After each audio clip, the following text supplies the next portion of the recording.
Alright, so you guys need to go ahead and get started on the bell work. Pause the video, you can work on it, and then check your answer as soon as you're done. So this is an example of what we did yesterday where we are solving rational equations. So you need to multiply every fraction by the least common denominator, which is 6x.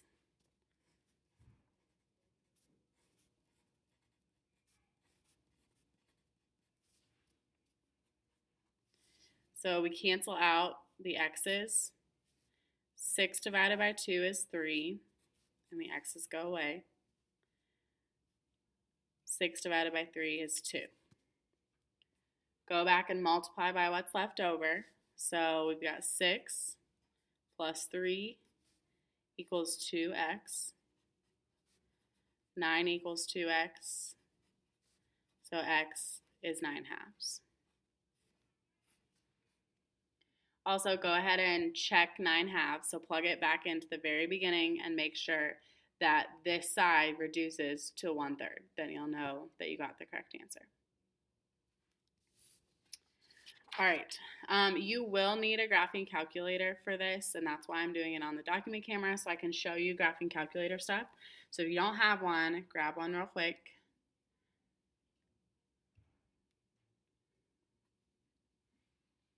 We're going to be solving rational inequalities. So instead of having an equal sign like we did yesterday, today we're going to have an inequality sign.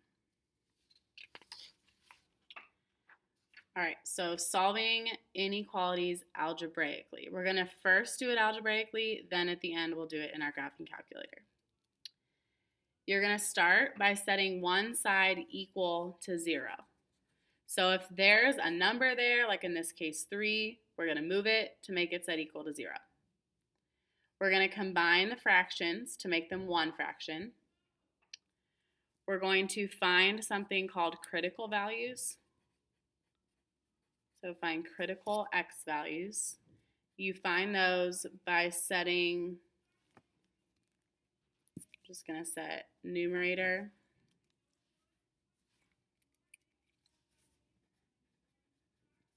and denominator equal to 0 and solve.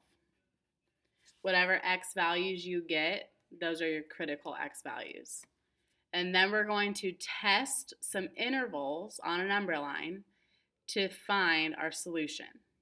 Our solution for inequalities will be an inequality. So it might be our solution is x values that are greater than 3 or x values that are less than -1.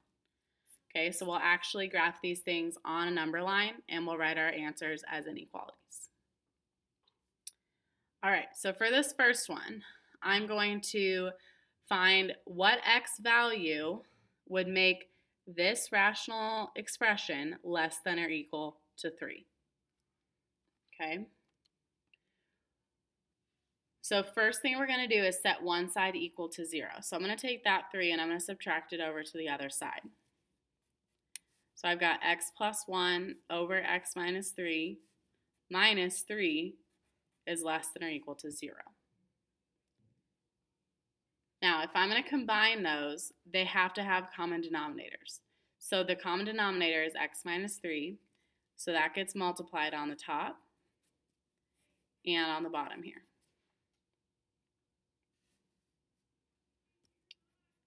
So I've got x plus 1 over x minus 3 minus 3x plus, minus 9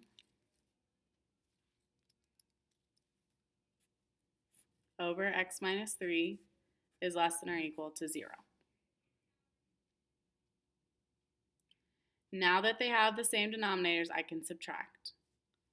So I've got x minus 3x, that's negative 2x, 1 minus a negative 9.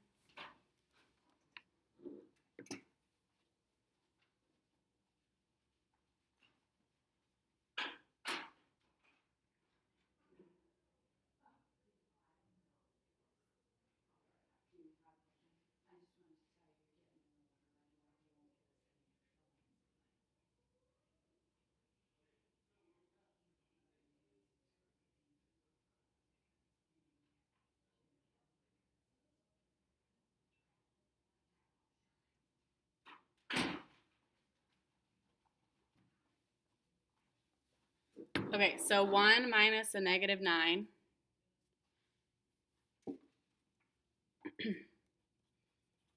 over x minus 3 is less than or equal to 0. So once you have it combined, you're going to find your critical values. So I'm going to take the numerator, set it equal to 0, the denominator, set it equal to 0, and solve.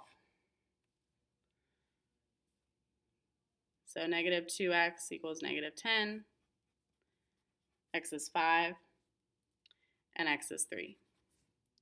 Critical values might be an x-intercept, it might be an asymptote.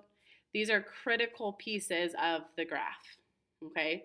So if you look at x equals 3, that's the vertical asymptote for this. If you look at x equals 5, that's the x-intercept for this. So they're critical pieces of the graph. Okay, so 3 and 5 are going to be somewhere in our inequalities. I just need to know if this rational equation is less than 3, below 3, in between 3 and 5, or when I'm bigger than 5. So to find that answer, I'm going to test some points. So I'm going to draw myself a little number line. I think I'll go from 0 to maybe 8, so that includes 3 and 5. So 1, 2, 3, 4, 5, 6, 7, 8. There's 3. There's 5.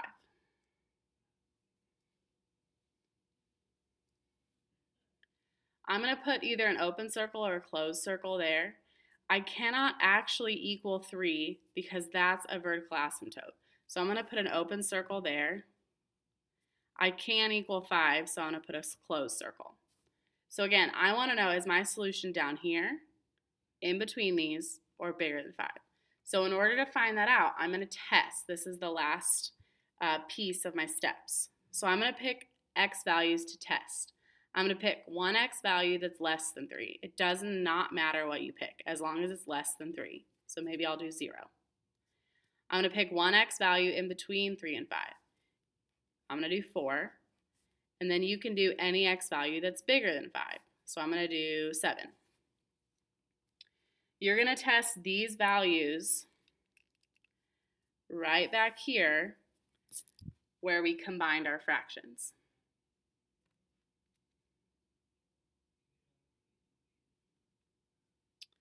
So if I plug in 0, I've got negative 2 times 0 plus 10 over 0 minus 3. So I've got negative 10 thirds is less than 0. That's true. Let's try 4. I've got negative 2 times 4 plus 10 over 4 minus 3. That's 2. That's not less than 0. And then let's try 7.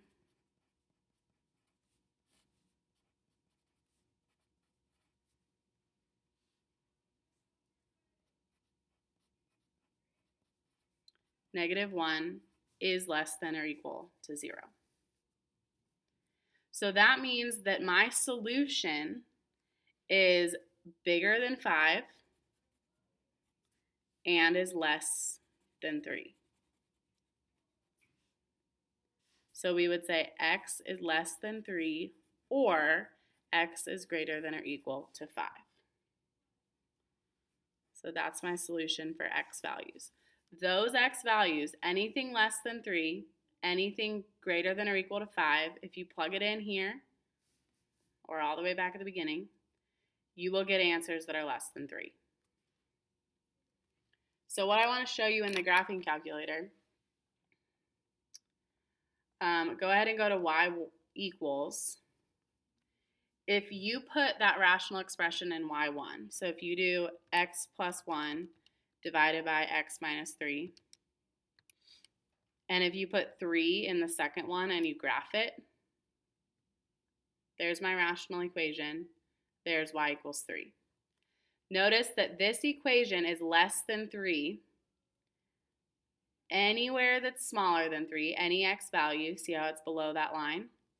And once I hit 5 and I'm bigger than 5, I'm also below that line. This piece up here between 3 and 5, I'm bigger than 3. That's why that's not included in my answer. So you can see it graphically. We found the answer algebraically. All right, let's try another one.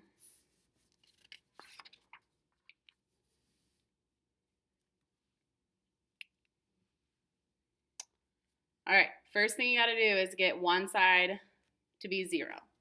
So I'm going to do x squared minus 2x plus 1 over x minus 2 minus x is greater than 0.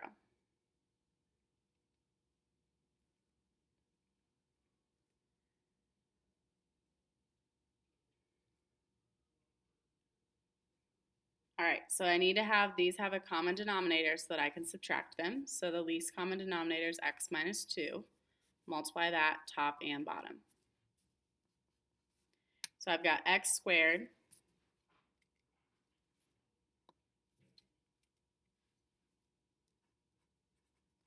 minus 2x plus 1 minus x squared minus 2x over x minus 2 is greater than 0. Now that they have common denominators, I can subtract them. So x squared minus x squared, that goes away. Negative 2x minus a negative 2x, that goes away. So I'm just left with 1 over x minus 2 is greater than 0.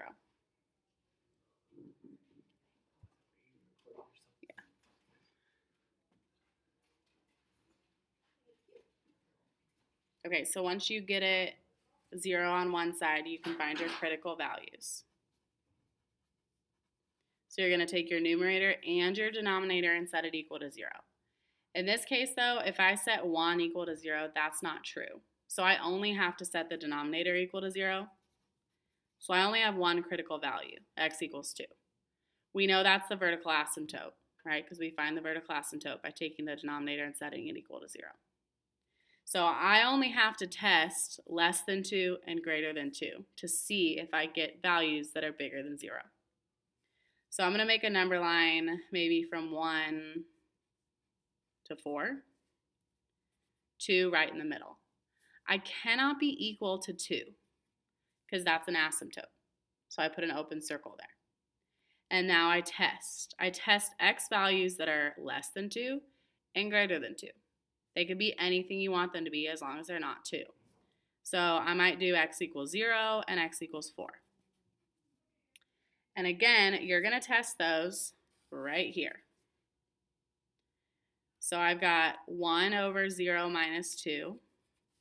Negative 1/2 is greater than 0. Not true. 1 over 4 minus 2. 1/2, yes, that's greater than 0. So any value that's bigger than 2 is a solution. So x is greater than 2.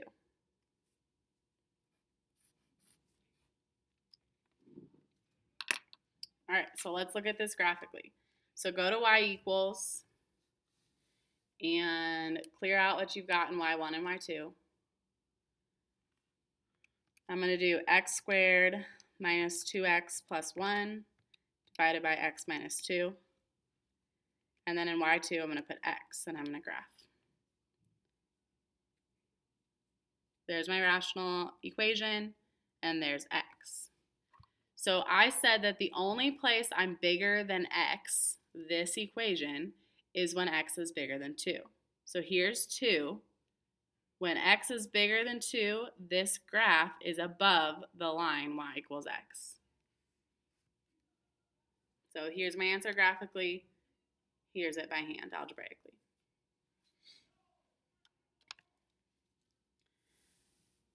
All right, let's try one more of these, and then we'll do one just graphically. So again, I want it to be 0 on one side. So I'm going to add 4. Greater than or equal to 0. Make them have a common denominator.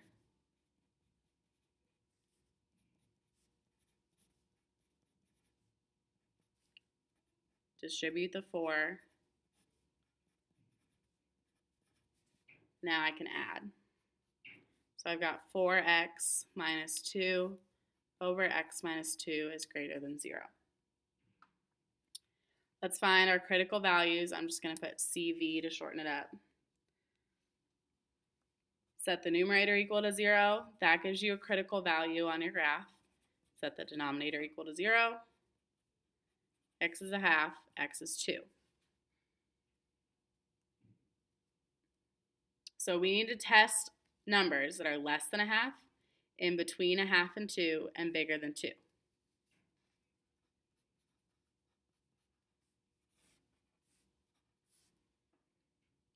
So maybe I'll make a number line from -1, 0, 1, 2, 3, 4. I am allowed to equal a half. I cannot equal 2 because that's an asymptote. So closed circle, open circle. Pick an x value that's less than a half. So let's say x equals -1. Pick an x value between a half and 2. Maybe x equals 1. And bigger than 2, let's do x equals 4. You can do anything you want, as long as they are not the critical values. Take those values, plug them in here, and see if you get a true answer. So I've got 4 times -1 minus 2 over -1 minus 2. That's 2 is greater than 0. Yes. Plug in 1. I get 4 times 1 minus 2 over 1 minus 2. -1 is greater than 0. No, that's not true. Plug in 4.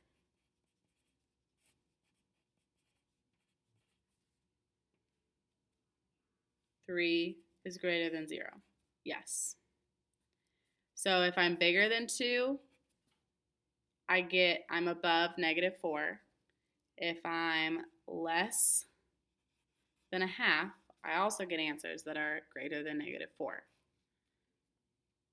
So x is less than a half, or x is greater than 2. Sorry, less than or equal to a half. Okay? One last time, let's look at this on the graphing calculator.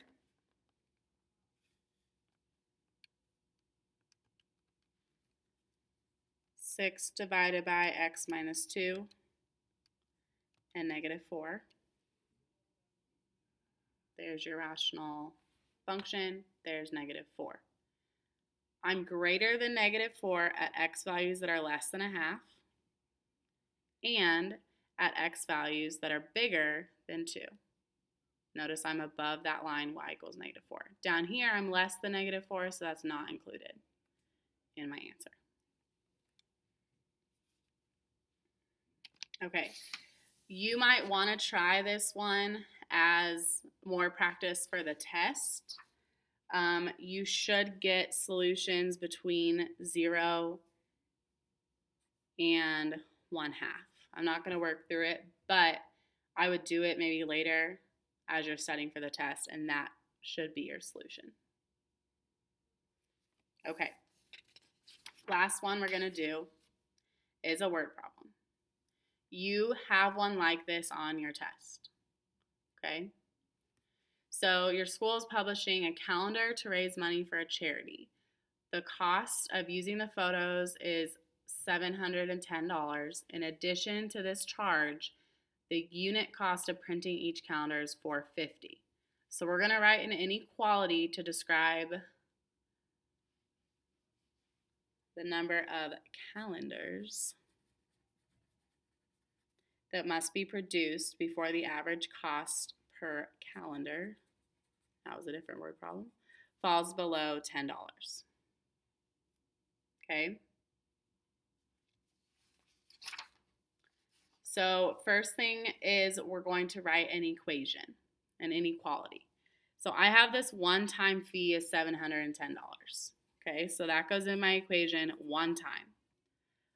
But it also costs me $450 per calendar. So I'm going to do 450, and then maybe we'll just do C for calendar. This is the average cost. So I have to divide by the number of calendars that I make. You're going to do that every time. You're going to have a constant plus something times the variable divided by the variable because you're doing the average cost. I want to know when the average cost is less than $10. Okay, so now it looks just like what I was giving you on the last 3 examples. Use your graphing calculator to solve. Sketch a picture of the graph and state the window. So just like we were doing before, you're going to go to your graphing calculator and you're going to put the first part in y1. So 710 plus 4.5x divided by x. And then you'll put 10 in y2. And graph.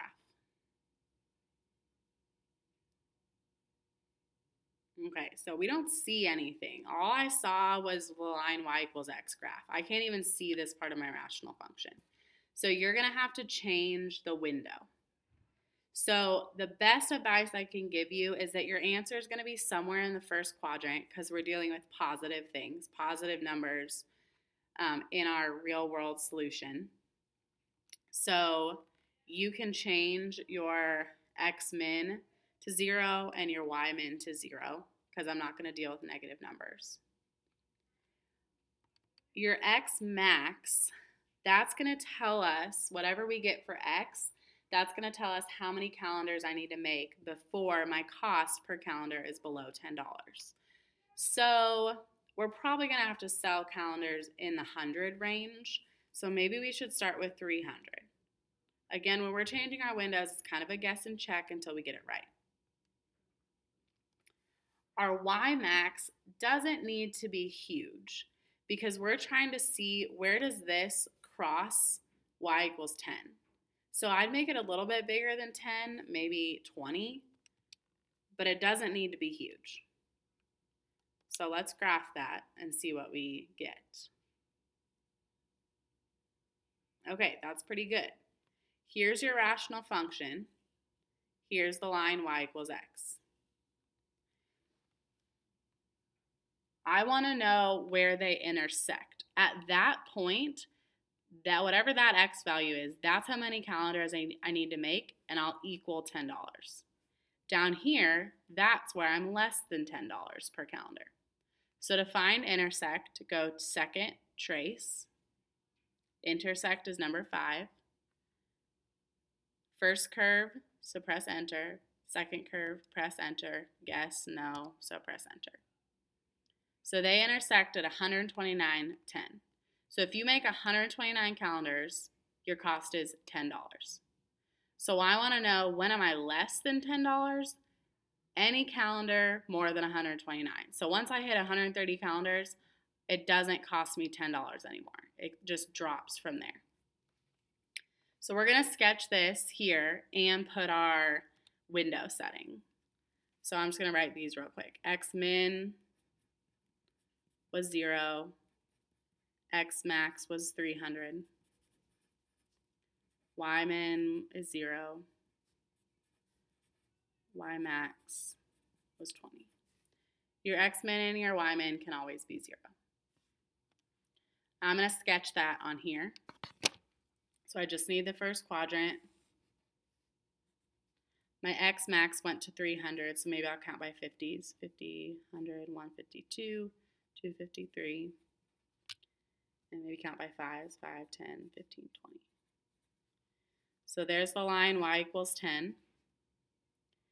I intersected at 129.10. So 50, 100, 152. So somewhere in here is where I crossed. And then I looked something like that.